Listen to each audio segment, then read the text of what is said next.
साथियों, वह शब्द जो समाज में जाति व्यवस्था के आधार पर सबसे नीचे और अपमानित रहा हो, आज भारतीय संविधान की छाया में इस शब्द से ताल्लुक रखने वाले लोग लगभग हर क्षेत्र में अपना इतिहास बना रहे हैं। उन्होंने अपनी मेहनत के दम पर वह मुकाम हासिल किया है जिसके कारण पूरी दुनिया उन्हें युगों युगों तक याद करती रहेगी।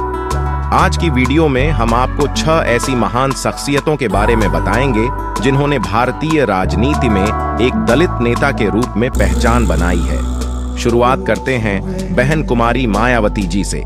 कुमारी मायावती बहुजन समाज पार्टी बसपा का नेतृत्व करने वाली एक भारतीय राजनेत्री हैं। उत्तर प्रदेश के मुख्यमंत्री के रूप में उन्होंने 4 बार कार्य किया है। वर्ष 1984 में बहुजन समाज पार्टी की स्थापना के वह इसकी एक महत्वपूर्ण सदस्य रही हैं और अब पार्टी की अध्यक्ष के रूप में कार्य करती हैं। बहुजन समाज पार्टी का गठन अन्य धार्मिक अल्पसंख्यकों और पिछड़े वर्गों सहित बहुजनों या दलितों के सुधार, विकास और कल्याण पर केंद्रित था। वर्ष 2012 के उत्तर प्रदेश विधानसभा चुनावों में हार का सामना करने के बाद पार्टी के नेता के रूप में मायावती ने 7 मार्च 2012 को इस्तीफा दे दिया। अंततः उन्हें संसद के उच्च सदन राज्यसभा की सदस्य के रूप में निर्वाचित किया गया। मायावती एक भारतीय राज्य की मुख्यमंत्री बनने वाली पहली भारतीय दलित सदस्य हैं। उन्हें दलितों के बीच एक प्रतीक माना जाता है और लोकप्रिय रूप से बहन जी के रूप में सम्मानित किया जाता है।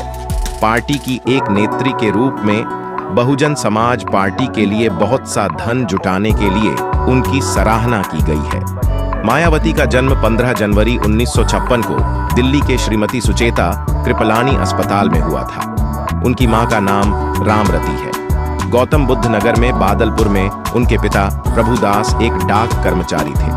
वर्ष 1975 में उन्होंने दिल्ली विश्वविद्यालय से संबद्ध कालिंदी महिला कॉलेज से बीए की उपाधि धारण की। वर्ष 1976 में उन्होंने वीएमएलजी कॉलेज गाजियाबाद सेबी.एड की उपाधि अर्जित की।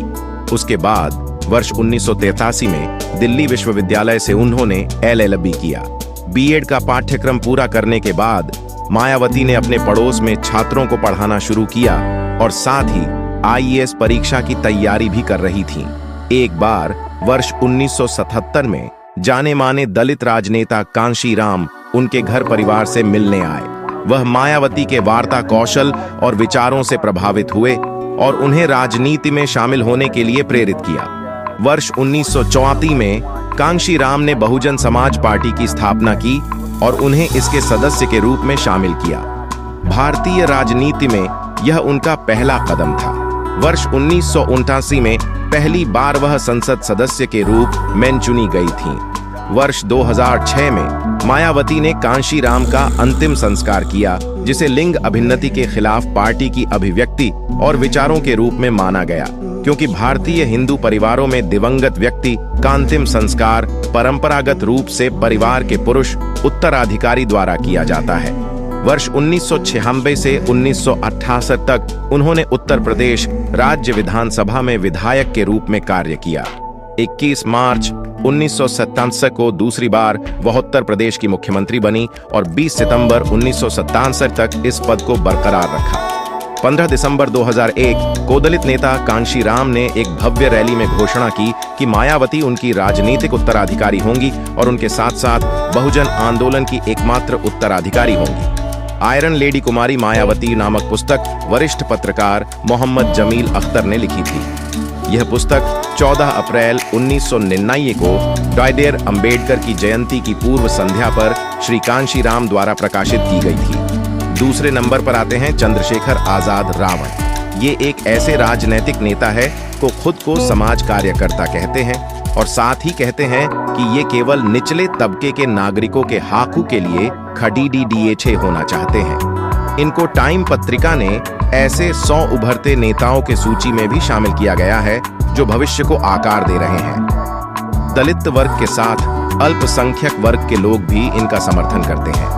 21वीं सदी के चंद्रशेखर आजाद आज एक ऐसी जानी मानी शख्सियत है जो दलितों के अधिकारों की आवाज बनकर उभरे हैं। इन्होंने डीएवी कॉलेज से स्नातक की हुई था।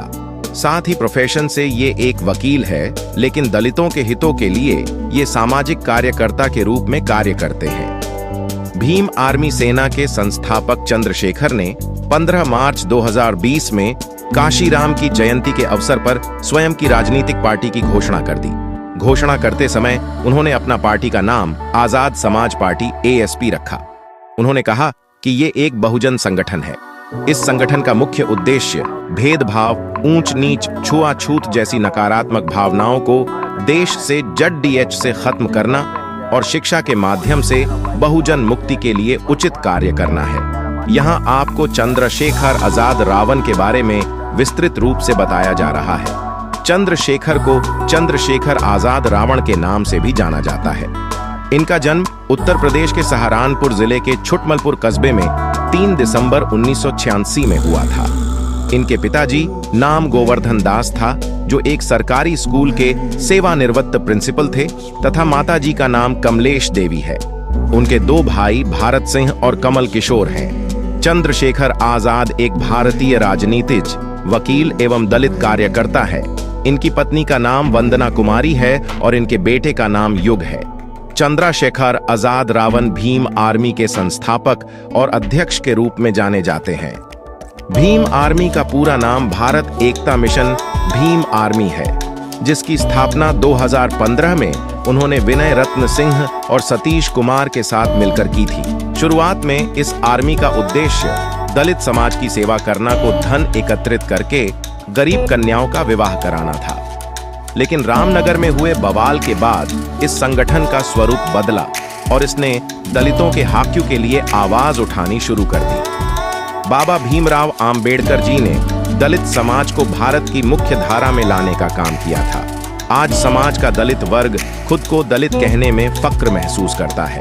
दलित के अधिकारों की रक्षा के लिए एक उभरते कार्यकर्ता चंद्रशेखर आजाद उर्फ रावण ने युवाओं की एक सेना खड़ी ही की है।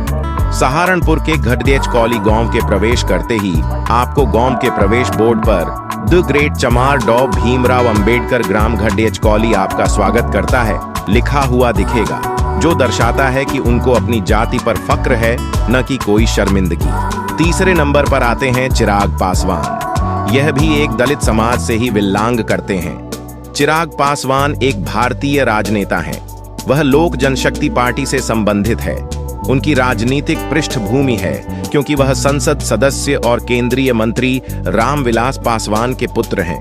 वर्तमान में वह MP हैं। वह 2014 में 16वीं लोकसभा के सदस्य के रूप में चुने गए थे। राजनीति में प्रवेश करने से पहले उन्होंने बॉलीवुड में शुरुआत की, लेकिन यह उनके लिए सही नहीं था। चिराग पासवान का जन्म 31 अक्टूबर 1982 को बिहार के खगड़िया में हुआ था। उन्होंने अपनी schooling national institute of open schooling से की है। चिराग ने 2003 में नई दिल्ली में स्थित स्वास्थ्यशी संस्थान से कंप्यूटर विज्ञान में B.Tech किया है। उन्होंने 2005 में झांसी बुंदेलखंड विश्वविद्यालय के इंजीनियरिंग और प्रौद्योगिकी संस्थान से अपना B.Tech कंप्यूटर इंजीनियरिंग तीसरा सेमेस्टर पूरा किया है। चिराग पासवान ने लोकसभा चुनाव 2024 में जमुई सीट छोड़ दी है। जमुई की जगह चिराग अपने पिता दिवंगत रामविलास पासवान की हाजीपुर से सीट से चुनाव लड़ने जा रहे हैं। 27 फरवरी 2021 को चिराग पासवान ने अयोध्या में राम मंदिर के निर्माण के लिए 1.11 लाख रुपए का दान दिया। चौथे नंबर पर आते हैं जीतन राम मांझी। ये भी एक दलित समाज से ही आते हैं। जीतन राम मांझी का जन्म 6 अक्टूबर 1944 को बिहार के गया जिले के महकार गांव में हुआ था। वे एक दलित परिवार से आते हैं और उनके पिता का नाम रामजी मांझी और माता का नाम सुमित्रा देवी था। मांझी का बचपन गरीबी और संघर्ष में बीता। उन्होंने प्रारंभिक शिक्षा अपने गांव के स्कूल से प्राप्त की और बाद में पटना विश्वविद्यालय से स्नातक की डिग्री प्राप्त की। शिक्षा के प्रति उनके समर्पण ने उन्हें एक मजबूत नेतृत्वकर्ता के रूप में विकसित किया। जीतन राम मांझी ने अपने राजनीतिक करियर की शुरुआत 1980 में कांग्रेस पार्टी के साथ की। उन्होंने 1980 के विधानसभा चुनाव में मखदूमपुर सुरक्षित निर्वाचन क्षेत्र से जीत हासिल की और विधायक बने। अपने राजनीतिक करियर के दौरान उन्होंने विभिन्न राजनीतिक दलों के साथ काम किया और विभिन्न पदों पर अपनी सेवाएं दी। मांझी ने अपने राजनीतिक करियर में विभिन्न मंत्री पदों पर कार्य किया। 1980 से 1985 तक वे बिहार सरकार में राज्य मंत्री रहे।